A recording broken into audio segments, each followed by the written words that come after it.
છે જે સીઆઈડી સિરિયલમાં હા ઓલા પ્રદ્યુમનસિંહ કહેતા કે દયા કૂદ તો ગડબડ હે, આ સેમ કિસ્સો આયુષ્માન કાર્ડની અંદર ઊભો થયો છે. આના મુખ્ય 3 પાત્રો છે મિત્રો. એક પેશન્ટ, બીજું ડૉક્ટર, એટલે કે હોસ્પિટલો, પછી સરકારી ગણો, મલ્ટી કોર્પોરેટ ગણો, સ્પેશિયાલિટી ગણો, કોકને પ્રાઇવેટ ગણાવે, હમણાં બધાને આપણે પાના ખોલીએ. અને ત્રીજું છે નીતિ વિષયક નિર્ણય લેવાવાળી ગવર્નિંગ. ધ્યાનથી સમજો, આ ત્રણેયના છે ને પાછા ડબલ રોલ છે. આપણે પહેલાં પેશન્ટ ઉપર જઈએ. પેશન્ટો, આ વાત શરૂ કરતાં પહેલાં હું તમને એક બીજી વાત કહી દઉં મિત્રો, કે ભાઈ આ લગભગ આ 10 કે 12 વિડીયો જે આ એક જ ટોપિકમાંથી લંબાતા સરસ પહોંચ્યા, હવે બસ એનું ધી એન્ડિંગ છે. હવે તો આ જે પહોંચ્યા એની અંદર લગભગ 28 લાખથી વધુ આપણી પાસે વ્યૂઅર થયા. અને આ વ્યૂઅર કરતાં તે કહેવાની વાત શું છે કે ત્યાં સુધી આ વાતની નસ પકડાણી. આમાં કોઈ અશ્લીલ વિડીયો તો મૂકેલા નથી, ડાન્સના વિડીયો નથી, આ કોઈ કોમિક નથી, પણ એક બૌદ્ધિક સ્તરની ગેમ ચાલે છે. એમાં પેશન્ટો ઇન્ક્લુડ છે આટલા બધા, એની સાથે ડૉક્ટરો છે, મારા ભાવનગરના મારા તમામ MD MS છે, મારા 90% મારે ઘર જેવા સંબંધોવાળા મારા મિત્રો છે. તે R with me, regular connected છે મારી સાથે ટીલ ટુડે. ઉપરાંત આ બહારથી, બરોડાથી, રાજકોટથી, સુરતથી મારું એમ્પોરિયમ મોટું છે, તો એ લોકો મને પરિચયમાં છે ને એ મને પોતે ન કહે છે કે સાહેબ આમાં આમ છે, અમારી તકલીફ આ હતી. અત્યારે તો આ દરેક ડૉક્ટરો જે છે એનો આભાર માનું છું આ સ્થિતિએ, કે એણે ઘણી બધી ગાઈડલાઇનને પોતાના પ્રશ્નો મારી સામે લાવીને કીધું તે કે જ્યારે આટલું જ બધું સરસ સળગે છે ને તો સાહેબ ઘા ભેગો કહરકો, ભલે એક સરસ કામ પતી જ જાતું. એ તમામ ડૉક્ટરોને હું અત્યારે વંદન કરું છું આ ક્ષેત્રે. અને હકીકતે જે ડૉક્ટરો છે એમાંથી 20% ડૉક્ટરો એવા છે તે કે જે વંદન કરવા લાયક છે, પૂજવા લાયક આજે પણ છે. પણ જે 80% એવા છે કે જેના કારણે આ જેટલી પેશન્ટ હોય, જેટલી બધું લખે છે ને એને યથાર્થ ઠેરવું જ પાછું. હવે ફરીવાર પોઈન્ટ ઉપર આવી જાઉં. પેશન્ટો 2 પ્રકારના છે. આમ મૂળ જોડકાની રમત આડી અવળી થઈ ગઈ છે. પેશન્ટો 2 પ્રકારના છે. એક એવા છે કે જેણે પોતાને હંમેશા અજ્ઞાની જ રહેવું છે, પોતાનામાં કોઈ સુધારો લાવવો જ નથી, અને પોતે જાણે કે જાણતા જ નથી, એને ભોળા બની રહેવાની 24 કલાક મહેનત કરે છે. એક વર્ગ એવો છે. આ જેટલા બધા વ્યૂ છે એમાંથી, અને 12 વ્યૂ ન હોય એ પણ, એની એક પોલિસી છે, એની વિચારધારા. સેકન્ડ, કે બીજો એક વર્ગ એવો છે કે જેને તમે ગમે એટલા એની પાસે પૈસા દીધા હશે, કે આયુષ્માન કાર્ડ હશે, કે વીમા પોલિસી હશે, પણ એ સારવાર લેતી વખતે 25 વાર વિચાર કરશે કે મારે મારું બોડી કપાવવું કે ન કપાવવું, જવું તો ક્યાં જવું, આ ઘણા વિચાર કરીને કરશે. એટલે પેશન્ટ 2 પ્રકારના થયા. એક ભોળાજરીને આપણે કામ કરાવવા માગે છે, અને બીજું થયા એવા કે જે સાઈડની અંદર એમને પોતે સાયલેન્ટલી બધું વોચ કરે છે, નક્કી કરે છે. જેમ બેંકોવાળા કેમ કોકને લોન દેતા પહેલાં એનો સિબિલ ચેક કરે, એમ એ ડૉક્ટરનો સિબિલ ચેક કરે કે આની કેટલી માથાકૂટ થઈ, આનાથી કેટલા જીવા, કેટલા મર્યા, કેટલા સાજા નરવા થયા, આ ડૉક્ટર ક્યાં ક્યાં રખડું છે, બધું એડજસ્ટ કરીને પછી નક્કી કરશે. એવા 2 પ્રકારના પેશન્ટ છે. ડૉક્ટર પણ 2 પ્રકારના છે. ઘણા મિત્રો મને આમાં શું છે કે જો તમે ડૉક્ટર મિત્રો, તમને પહેલાં મારો પરિચય એક અલગ આપી દઉં, કેમ કે હું જ્યારે ડૉક્ટર એમ શબ્દ વાપરું ને એટલે તમે લોકો MSO, MDO, ન્યુરોસર્જનો, ઓર્થો, કોસ્મેટિકો, કે તમે MSMDમાં જે કાંઈ કર્યું કે DN કરીને આવ્યા હો, પણ તમે હજી સમજો કે you are not in to the my target. મિત્રો હું તમને મારો પરિચય આપી દઉં. તમે ગૂગલમાં કે જેમિનીમાં એકવાર સર્ચમાં નાખશો ને કે મણિશંકર ગોવિંદજી ભટ્ટ કોણ હતા, એમ 19મી સદીનું, ખાલી આટલું તમે એકવાર નાખજો એટલે એ તમને કહે છે. હવે તમે લોકો તો છે ને જ્યારથી સ્કાલ્પેલ પકડતા થયા, કે તમારા ફાધર હોય કે એના ફાધર, એની પહેલાં અમારા પરદાદા જ્યાં છે ને એ પોતે કહે છે, જેમિની કહે, AI કહે છે, ચેટબુટ. હું એનો 4થી પેઢીનો વંશજ છું ભાઈ. અમારા છે ને બ્લડની અંદર એ DNA રખડે છે આજે તે. એ સિહોરી વૈદ્ય તરીકે ઓળખાતા, અને આંખોના ગુજરાતની અંદરમાં સિહોર સાઈડથી અને રાજા મહારાજાઓ અને બ્રિટિશરોને મોતિયાના ઓપરેશન કરતા. You have to go to the Gemini or AI and check that matter. એને શાહી વૈદ્ય કહેતા. ભાઈ ત્યારે તમારે લોકોને છે ને ભણવામાં જીવ વિજ્ઞાન નહીં આવતું હોય, એ ટાઈમમાં એ મોતિયા ઉતરતા અને સફળતાથી બ્રિટિશરો એને મેડલ પહેરાવતા.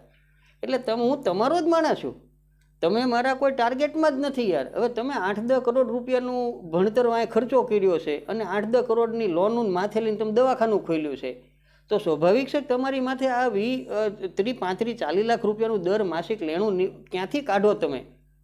હવે તમે ટેન્શનવાળા ચિંતાવાળા જો તમારા ટાર્ગેટમાં જ નથી. એટલે તમે હું જ્યારે ડૉક્ટર બોલું તો તમે લોકો ઉલળી પડો છો અથવા મનમાં રાખો છો કે અમને કંઈક કહે છે એમ. અરે તમે મારા રડારમાં જ નથી યાર, ચોખવટ કરવી જોઈએ ને થોડી.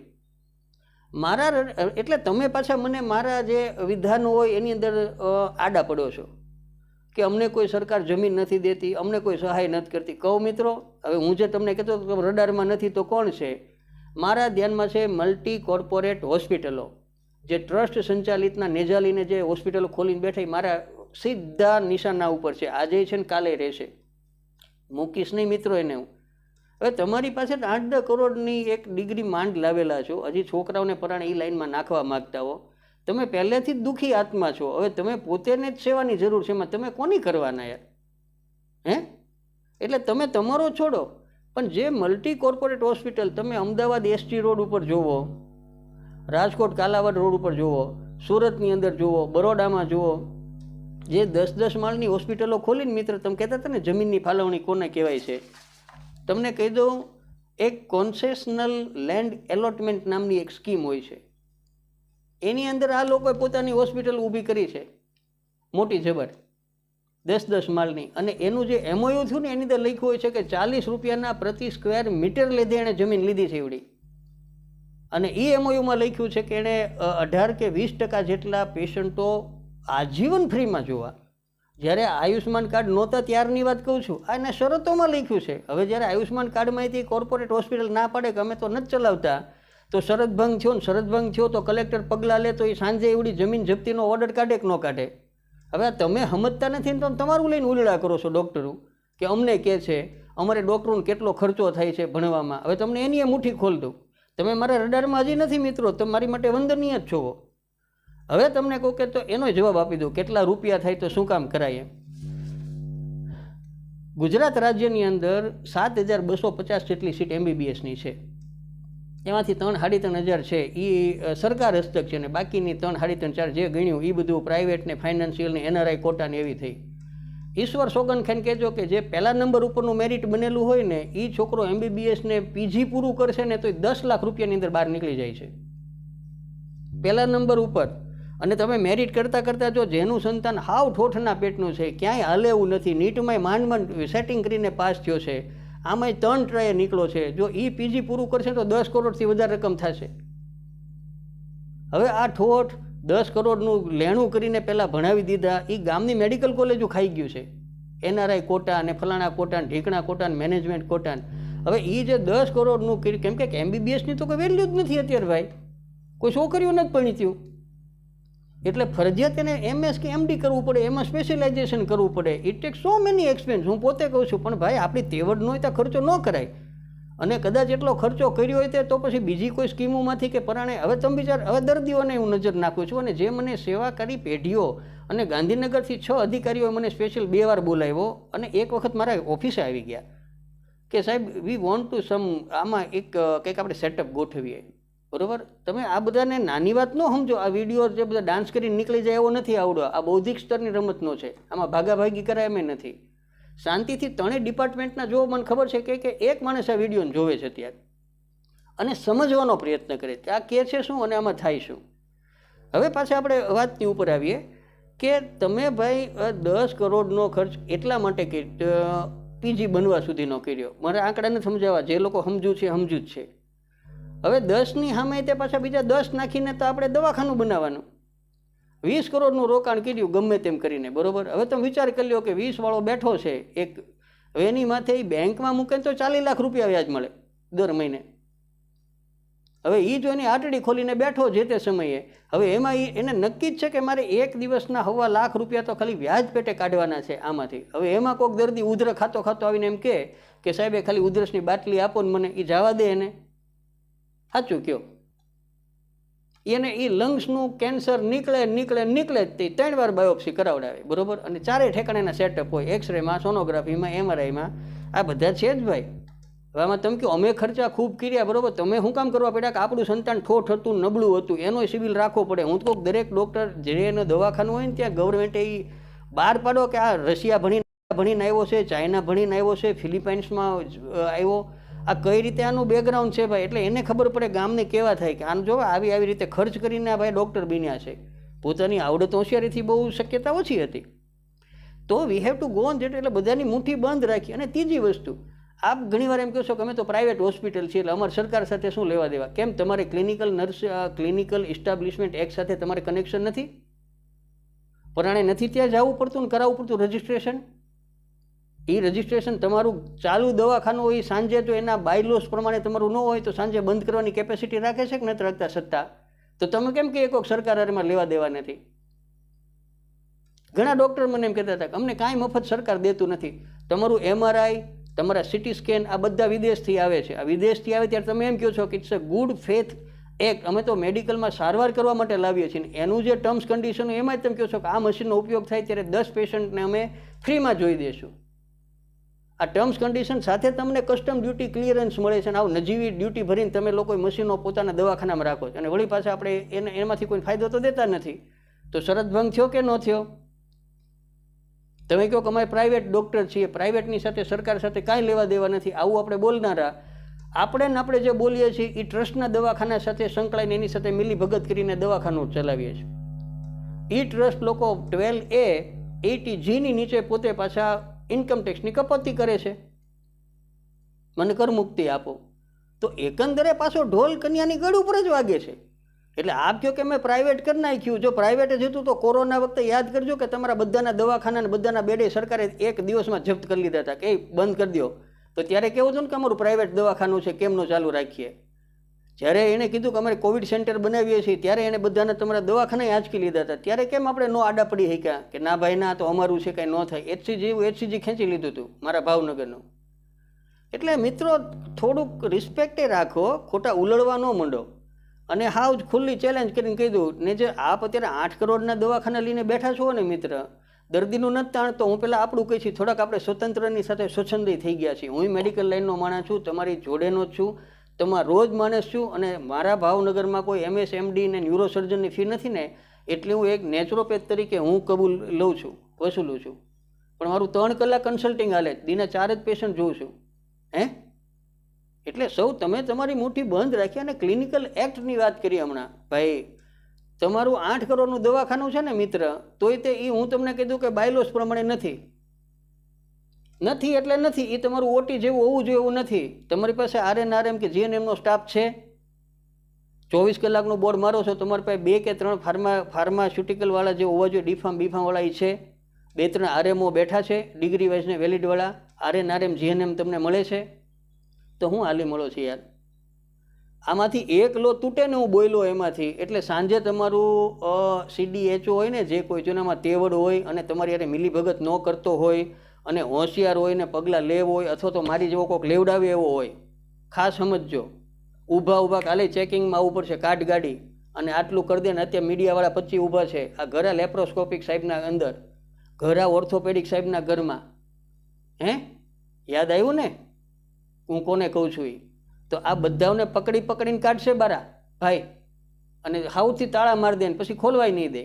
તો આપણે એટલા બધા સ્વચ્છંદ નથી. ઈશ્વરે આપણને તમને દીધું છે તો ઇટ્સ વેરી ગુડ. હવે શાંતિથી એને આપણે કેમ દર્દીમાં વાપરવા કરીએ એ આપણે જોવું જોઈએ. એટલે ડૉક્ટરો 2 પ્રકારના છે અને વાત રહી સરકારની ગવર્નિંગ સિસ્ટમની, એ 2 પ્રકારની છે.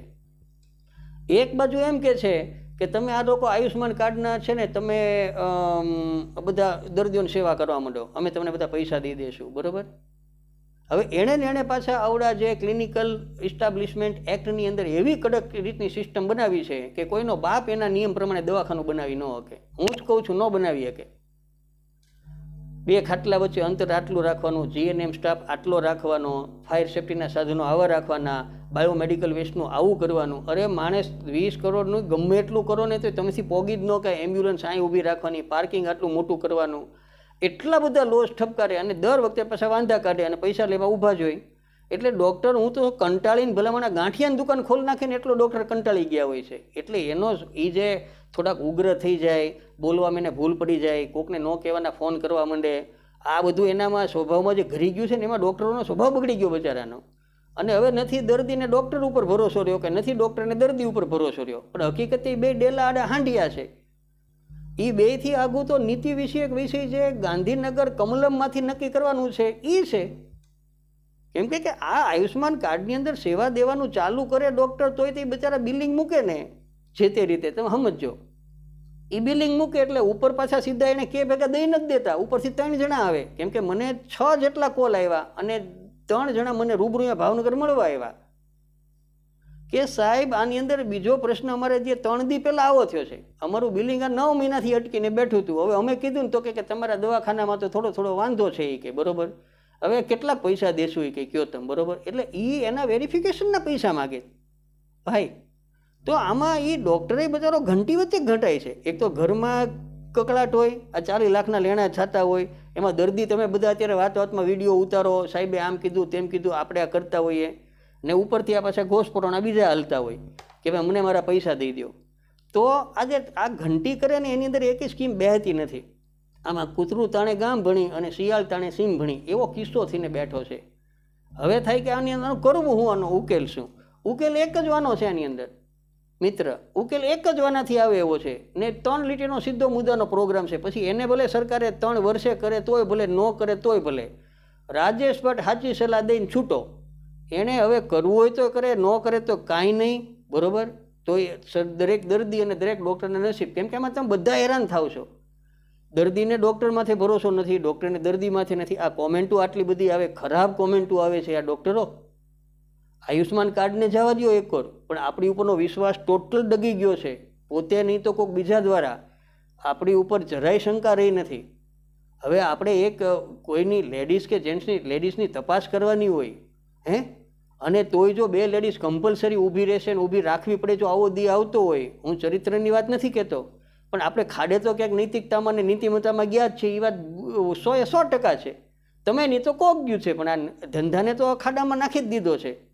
અત્યારે આપણે દવા લખીએ ત્યારથી દર્દી એમ કહેતા હોય છે કે બીજેથી દવા લઈએ તો વાંધો નહીં ને, તમે એક્સરે કઢાવો ન્યાય કહે છે કે બીજેથી એક્સરે કઢાવો વાંધો નહીં. કેમ કે દર્દીને ખબર પડવા માંડી કે આમાં બધું સેટિંગ હાલે છે ને બહાર પડી ગયું ને આપણે કીધું પાછું કે લેબોરેટરીમાં રિપોર્ટ ફરી જાય છે કે આમાં ઓછા કરતું જ નથી. પાછા બહાર આવ્યા બધાને જ કહેતો જે 20% છે એને હું આજે તે હાથ જોડીને પ્રણામ કરું છું અને પગે પડીશ, પણ બાકીના 80% જો કોર્ટના ઝપટમાં ચડી ગયા મારા કે મારી કોર્ટ પેનલમાં, તો પછી એનું ઘણું બધું શું વેચાઈ જાય તમે વિચાર કરી લેવો બરાબર. પાછું અહીંયા સેટિંગ થાય એવું નથી આ પ્રાણી.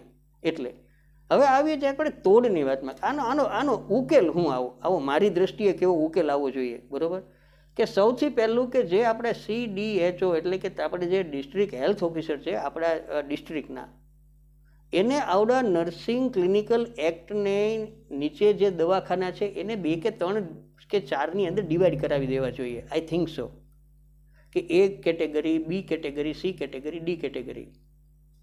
અને જે આ 5 લાખ રૂપિયા કે 10 લાખ રૂપિયા 1 વર્ષના મળવા પાત્ર છે એની અંદર બધા જેટલા ક્લિનિકલ એક્ટ જેટલા ક્લિનિક એક્ટ નીચે જેટલા રજિસ્ટર્ડ થયા એ બધાને કમ્પલસરી લેવાના જ, તે એક્ટમાં જ મૂકી દેવાનું, ગેજેટ જ બનાવી નાખવાનો કે જેટલા દવાખાના રજિસ્ટર્ડ થયા છે હવે તારું Aમાં ગણવું, Bમાં ગણવું, Cમાં કે Dમાં, એ હવે 4 અમે અમારે કે 5 તમારે જે પાડો એ વિભાગ પાડો. પણ આ પાડ્યા પછીથી દરેક દર્દીને ઉધરસની દવાઈ મળવી જોઈએ, એને હાંધાની દવાઈ મળવી જોઈએ, એના બાળકોને પેટમાં ચૂંક આવતી હોય તો એને ટીપાઈ મળવા જોઈએ અને પ્રોટીન પાવડરનો ડબ્બોય મળવો જોઈએ. હું તો કહું છું આ તો તમે કહો કે હૃદય કપાવો તો જ તે, હવે ઘણી ઠેકાણે તો એવા નાખ્યા છે કે પગ કપાવી નાખો તો પૈસા મળશે, પણ પગને જોઈન્ટ કરવું હોય તો પાછા પૈસા નથી દેતો આયુષ્માન કાર્ડમાં. હવે આવા હાલી મળ્યા કોઈ દી? આ કોણ નિયમો બનાવો છે આવા? તો તમારા 1.5 લાખ રૂપિયા લેવા કે ન લેવા માટે અમારે પગ કપાવી નાખો અમારો. હાવ ઘરની ધોરાજી દોડાવવા માંડ્યા. તો કહું છું કે યાર એક વાના જે હોય ને ABCD ગ્રુપમાંથી જ્યાં લાગુ પડે છે એને બધાને આપો. હવે એના કારણે કોઈ પરણે દવા નહીં લેવા માંડે, હારવાર એને એક લાલચ આપો કે ભાઈ જો આખામાં 10 લાખ રૂપિયા તારે વપરાય એવી રીતનું તમને કુટુંબિક કાર્ડ આપ્યું છે, પણ જો એમાંથી કાંઈ નહીં વપરાય ને તો તમને પાછા અમે 20% રકમ જેટલી વળતર પડીએ છે ને તમને કેશ દેવું. હવે ઓલો ખોટો ગેસનું પેટમાં દુખતું હોય ને 3 લાખ રૂપિયાનું ક્યાંક સ્ટેન્ટ સાચું ખોટું નાખી આવે અને ડૉક્ટરને જાય ને બીજા ખાઈ જાય, એની કરતાં એ તે દિવસે જો એને પૈસા બચતા હશે ને તો હજી એમ કહેશે કે સાહેબ 10 દિન દવા આપો ને મને સારું થાય તો જોશું, નહીં તો ઓપરેશન કરાવશું. આમ તો આ 2 વર્ષથી થાય છે આવું કે અત્યારે ઉચીન તો ગભરામણ નથી થઈ ગઈ તો એ કહેશે. તો એના કારણે એને એક લાલચ રહે કે ખોટી સારવારમાં ન પડે, ખોટા ખર્ચ ન કરે. આ તો અત્યારે શું છે કે મફતનું છે, મેં કેમ ગયા વિડીયો એમ કીધું તું ડામ આપી દો એટલે હું જ જાય તરત બધા તો I want to say that કે આવી એ યોજના કરી અને ત્રણેય કેટેગરી પેશન્ટ, ડૉક્ટર અને સંસ્થાઓ અને જે ઉપરથી ચાલ્યું આવે છે ગવર્નિંગ, આ ચારેયની અંદર એક મજબૂત એવી રીતની સમિતિને કમિટી બનાવી રાખવી જિલ્લા લેવલમાં કે દરેક પેશન્ટોની તપાસ યોગ્ય નિર્ણય પ્રમાણે થાય છે કે નથી થતી. દરેક દવાખાને ગયા, ભલે ને ભાઈ આ તો શું છે કે ભાઈ મારે કાનમાં દુખતું હોય તો મારે રાહ જોવાની કે મને કોક્લિયર ઇમ્પ્લાન્ટ થઈને તો પૈસા મળે છે, કાનનો દુખાવો રસી થાય તો મારે 1000 રૂપિયા ઘરના વાપરવાના. અરે યાર, આવા નિયમો હાલે? 5 લાખ રૂપિયા છે, 10 લાખ રૂપિયા છે, મને જે રોગ થાય એ પ્રમાણે મને વાપરવાની છૂટ મળવી જોઈએ. આમાં મોદીજીને કેવું થયું છે કે બરાક ઓબામાએ જે સ્કીમો અમેરિકામાં નાખીને એ બેઠે લઈને ભારતમાં ઠપકારી દીધી કે મારી પ્રજાનું કલ્યાણ હોજો. જેમ આપણે કૃષ્ણકુમારસિંહજી કહેતા એમ આપણે ભાઈ મોદીજી કહે છે. આમાં કઠણાઈ એવી પડી કે ત્યાંની ફરારી ગાડી છે ને એ અહીં આપણે ભાવનગરના વાળુકડમાં આવી ગઈ, વાળુકડના રસ્તે. હવે કેમ હલાવી? આ પ્રશ્ન ન્યા ઠોકાય છે બધા. આ જે પ્રશ્નો ઊભા થયા છે એ બધા પ્રશ્ન અહીં આવીને ઊભા છે કે ફરારી ગાડી વાળુકડની સીમમાં ફરવા માંડી છે. હવે તમે રસ્તા ગણો, એ ઢેર ઢાખરા ગણો. એટલે શોર્ટમાં કયો કે લાંબામાં કયો, પણ આનો ફેસલો એ જ છે કે પેશન્ટની ઉપર એક સમિતિ રહે ડિસ્ટ્રિક્ટ લેવલે રીચેકિંગ માટે કે એ બરોબર છે કે નથી થતું. સેકન્ડ, જે પેનલેટ છે એની ઉપર ચેકિંગ રહે કે આ બધા નિર્ણયો ડૉક્ટરોએ કે સંસ્થાએ લીધા એ બરોબર છે કે નથી. અને ત્રીજી વસ્તુ કે જો નિર્ણયો પેશન્ટ રેડી પાક્કું છે, બધું બરોબર છે, હવે કાંઈ વાંધો નથી, ડૉક્ટરે જે ટ્રીટમેન્ટ આપી એ પણ બરોબર છે, તો તાત્કાલિક વિધિન ઇન 72 અવર્સ જે વીમા કંપની ઉપરથી આયુષ્માન કાર્ડના પૈસા રિલીઝ કરે છે ને ત્રીજા દિવસે દી દેવા. તમે જુઓ, એકે એક ડૉક્ટર જો આની અંદર સહમત ન થાય તો તમે મને કહેજો. એકે એક પેશન્ટ આમાં સહમત થાય ન થાય તો તમે મને કહેજો. કારણ કેમ કે જો જમા રહેશે ને તેને તો 15%, 10%, ભાઈ સરકારની જે નીતિ તો એ લોકો નક્કી કરવાનું છે. પણ એવું એક લાલચ તો આપો કે તમે ઓછા વાપરશો ને તો થશે, તો તમારા પૈસા વધશે. તો એના ભરોસે ખોટી દવા બાજુ જતા અટકશે. આજે 20-20 જણા એક બસમાં ચડીને ઓપરેશન કરાવવા ચડી જતા ને એવા દી નહીં આવે. હવે તરત એમ એ સામેથી કહેશે કે સાહેબ 1-3 દિવસ તો એસ્પિરિન આપો, પછી જોશું આપણે શું થાય છે. એમ નહીં સારું થાય તો રાતે 2 વાગે આવીશ. આજે દિવસે 2 વાગે હુવે છે ને એ રાતે 2 વાગે ના પાડશે. કેમ કે હવે એની અંદાજ થોડોક બંધાણો અને એને ઓલું થયું. નહીં તો પેડા રૂપિયા વૈયા જેની કરતાં લાવને કપાવી નાખીએ, આ એમ ઓપરેશન થવા માંડ્યા છે. એટલે મિત્રો, જે મારે કહેવાનું છે આ તમને આ રીતે કહી છે. જે લોકો ઘણા તો શું છે કે હોસ્પિટલની બહાર ઊભા મને ફોન કરતા હોય છે, સાહેબ આ દવાખાના મારે કાર્ડ હાલશે કે નહીં હાલે, મેં આ 15 દી કેમ કાઢ્યા મને ખબર છે, શું જવાબ દેવો? એટલે હાવ આવી રીતે આપણે તોફાની વસ્તીએ વ્યક્તિ ન બનીએ, થોડાક એજ્યુકેટેડ કરીએ. એન્ડ્રોઈડ ફોન વાપરીએ છીએ, એમાં ઇન્ટરનેટ છે, બીજા યુટ્યુબના હલકટ વિડીયો જોવા એની કરતાં કંઈક બૌદ્ધિક સ્તર આપણું વધે, કંઈક માણસો વધે, એની સાથે જોઈએ. અને ખાસ કરીને મિત્રો કે જે લગભગ 40 જેટલી એવી સેવાકીય સંસ્થાઓ મને મળવા આવી અને મને બોલાવ્યો, એની સાથે એને ખૂબ સાંઠગાંઠ કરી. હું એનો અત્યારે એનો આભારને ઉપકાર માનું છું કે એણે ઘણી બધી ગાઈડલાઈનો કહેવા કીધી કે સાહેબ અમને સ્વયંસેવક તરીકે જ્યાં અમારો રોલ આવતો હોય કે કામ આવતું હોય, છેક બોમ્બેથી હતી કે ભાઈ મને જ્યાં કામ લાગતું હોય તમે અમને કહેજો કરજો. એટલે આપણું કહેવાનું છે કે તો આ મસાલો ફરી વખત એક સરસ રીતે ભેગો કરીએ, આને એક સરસ આયોજન બનાવીએ અને એ આખી રચના છે એ ગવર્મેન્ટની સામે પ્રોજેક્ટને બનાવવા માટે મૂકીએ.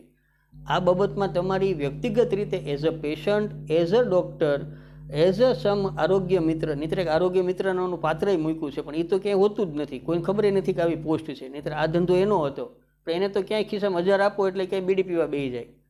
તો મિત્રો, આપણે પાક્કી રીતે આમાં ઉમેરાઈએ અને થોડુંક તમે કાંઈ સજેશન જોતું નથી કોઈનું, પણ વાત એટલી છે કે આની અંદર હવે જે પોતાની રીતે સુધારો કરવા જેવું હોય ત્રણેય પાત્રોમાં, એ પોતાની રીતે એમાં સુધારો કરે. મારું એટલું કહેવાનું છે. પેશન્ટના થોડાક માન મર્યાદાની અંદર પોતાની સાચી વાતોને કાઢે. જે ડૉક્ટર મિત્રો, હું તમારી જોડેનો જ માણસ છું, તો આપણે એવી રીતે ચાલીએ કે જેની અંદર આપણી પ્રતિષ્ઠા બની રહે. ફરી વખત જે આપણે ભગવાનનું સ્વરૂપ માનતા હતા એ રાક્ષસો કરતાં નીચે આવતીને ગાળું દેવા તૈયાર થઈ ગયા છે. તમને નહીં, બીજાના કારણે. કેમ કે આખી કોમ્યુનિટી હડતર ચડી. તો આપણે એની અંદર થોડોક વિચાર કરીએ કે જેમાં આપણી પ્રતિષ્ઠા વધે અને આપણે એની સાથે વધારે, કેમ કે આમ હું કે એની પાસેથી જ લેવાનું છે. આ ઘાસ ને બકરી બાજશે તો કેમ હાલશે? બેય એકબીજાના પૂરક છે આવડા. અને વાત રહી ગવર્નિંગની, તો એમાં હું અત્યારે તમારા લોકોનો સમય એટલે બગાડવા માગતો કે એમાં જે મારે 40 ટીમ સાથે વાત ચાલુ છે એ લોકો સાથે, એમાં અમે આ પ્રોજેક્ટને લોન્ચ કરવા મૂકવા જઈ રહ્યા છીએ કે ભાઈ આવી રીતનું કરીએ કે જે ડિસ્ટ્રિક્ટ લેવલના ક્લિનિકલ એક્ટ છે એની અંદર જ તે આપણે આ વસ્તુને 4-5 ડિવાઇડેશન પાડીને એમાં નાખી દેવા. એટલે દરેકના બાળકના ચૂંકના ટીપા હોય તો એ મળી રહે, એને દૂધની બોટલ જોતી છે તો પણ મળી રહે, એને પાવડરનો ડબ્બોય જોઈ લે, અને માથું દુખે છે તો વિક્સની ડબ્બીએ મળી રહેવી જોઈએ. આ કંઈ હૃદયના ઓપરેશન કરાવો અને આંતરડા કઢાવો તો જ પૈસા મળે એવું ન થાય. એટલે આ થોડો વિચાર બેઝ ઉપર છે. ત્યાં સુધી થોડીક ધીરજ રાખીએ અને ત્યાં સુધી કોઓપરેટ આપીએ, અને કોમેન્ટ બોક્સમાં લખો કે અમે ત્યાં સુધી શાંતિ રાખશું, બધા પક્ષના હો. આમાં પછી પેશન્ટે આવી ગયા, ડૉક્ટરને શરમમાં નહીં પડતા કોઈ કે ના ના હું આ લખું છું, નાના બાપાનો થઈ જાવ. અમે આટલા મોટા બાપાના છીએ તો તમારી સામે આ અડધી કલાક જે બોલીએ છીએ, અને સારા માટે બોલીએ છીએ, અને એ સમજવા માટે બોલીએ છીએ. રોજ તો બોલવાના નથી અમે, બરાબર? તો ફરી વખત કોઈ આ ટોપિક સાથે તેમાં કોઈ ચર્ચા હજી બાકી રહી જતી હોય તો આપણે ખોલશું, અને એમાં કંઈક તમારા સજેશન હોય તો 100% મને કહેજો, બરાબર? કે આપણે આવું બનતું હોય તો ઉમેરીએ. કેમ કે મારે બધા પેશન્ટોની જરૂર છે, મારા ડૉક્ટર મિત્રોની પણ મારે જરૂરિયાત છે, અને નીતિ વિષયક જે લોકો ત્યાં ગાંધીનગર બેઠા છે એને તે કરવાના છે. આ મારા એકનું નથી, આપણે સૌનું છે આવડું. આ સૌએ હમ્પીને કરવું પડશે, નહીં તો હજી જો વર આમને માલ છે ને તો અંદર હથિયાર ઉડવાના, 100% હથિયાર ઉડવાના. કેમ કે અત્યારના દવાખાનામાં ડૉક્ટરો અહીંયા બહાર બોર્ડમાં પોતાની પાછળ લખતા હોય છે કે ડૉક્ટર ઉપર કે નર્સ સ્ટાફ ઉપર હુમલો કરવો અથવા ઈજા પોગાડવી એ 2 વર્ષની સજા અથવા 50,000નો દંડ છે. એટલે ડૉક્ટર થઈને આવું લખવું પડે વાહે યાર આપણે? વર્ષો પહેલાં રિક્ષાવાળા જે હલાવતા તો રિક્ષાના ડ્રાઈવરની સીટની પાછળના ભાગે પાટીઓ હોય ને એમાં આવું લખેલું હતું કે ડ્રાઈવર આરે હજ્જડ સારું વર્તન કરવું. અરે કોઈ બાંધવા બેસે છે રિક્ષામાં? એમ તમે હું હાલી મળ્યા છીએ? દર્દીને બીવડાવશો આપણે કે તું નર્સને માર કે ડૉક્ટરને મારતો તો 2 વર્ષ જેલ જવી પડશે? મને બતાવો, હાલો કોણ મોકલો તમે બતાવો. એને તો અમે જવા નહીં દઈએ જેલમાં, પણ નર્સિંગ એકનો કાંઈક વાંધો કાઢીને 3 કલાકમાં તમારું દવાખાનું ટલ્લે ચડાવવું હોય તો ગમે કોઈક વકીલ નાનો અમથો છે ને 500 રૂપિયાવાળું એ ચડાવી દે. તો આપણે સમજીએ મારા ભાઈઓ, આપણે બધા એક સાથે છીએ. તો ફરી વખત કોઈ નવા વિષય સાથે નહીં, હજી એકાદ વિડીયો આમાં લોન્ચ કરવો હોય તો કરશું. એટલે આની અંદર તમે તમારા જે વિચારો જે પ્રકારના હોય, સહમતિ હોય, તમને લાગતું હોય કે ના આ વાત કરવા જેવી છે અથવા મારે આવું ઉમેરવું છે તો હું આવો સહયોગ આપી શકું છું. ઘરે બેઠા બેઠા કાંઈ નહીં થાય પાછું. આ દરેક પેશન્ટ કે બધાનું થઈ જાય એટલે અમે ગાંધીને બધે દવાખાને ઓપરેશન કરાવવા માંડીએ, એમ નહીં થાય ભાઈ. જરૂર પડે તો ન્યાય આવવું પડશે. મોદીએ રસ્તામાં પલોઠી વાળીને બેસી જાય છે હેઠા, ત્યારે સરકાર બને છે, અને આપણે કામ કઢાવવું હોય તો આવવું પડે. એમ જે ડૉક્ટર મિત્રો છે ખોટા ફોની કરીને વખાણ કરવા કરતાં બેટર છે કે આપણે હંપીને કામ કરીએ ને આપણે બોલો કે ભાઈ કાંઈ જરૂરિયાત હોય તો તમે કહો. તમારે કોઈના પૈસા નથી જોતા, હવે તમે પહેલેથી જ લેણામાં છો અને માથે એરું રખડે છે, તમને શું કહેવું મારે? ભાઈ એટલે એ નથી, પણ જ્યાં એક સંગઠનની જરૂર હોય, જ્યાં એક બૌદ્ધિક સ્તરની જરૂર હોય, જ્યાં એક આયોજનની જરૂર હોય તો આપણે સંપીને કામ કરી શકીએ એમ છીએ, બરાબર? ચોક્કસ. ચાલો મિત્રો, આમાં થોડુંક જે હવે ગવર્મેન્ટના અધિકારીને હું સમજાવી દઈશ. આ તમને બેને જ સમજાવવાના હતા, દર્દીને ડૉક્ટરને, કેમ કે એ 2 વચ્ચે જ બાંધણું દેખાતી હતી. હકીકતે ત્રીજો છે એ જ આ મદારી માલ ખાય છે, બરાબર? એને તો અમે વચ્ચેમાં કંઈક ખોડી લેશું, અને થાય એટલું કંઈક ઝડપથી જોઈએ છીએ, બરાબર?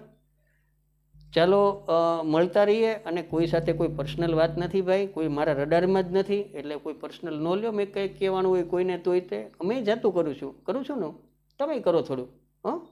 ચાલો, જય હિન્દ.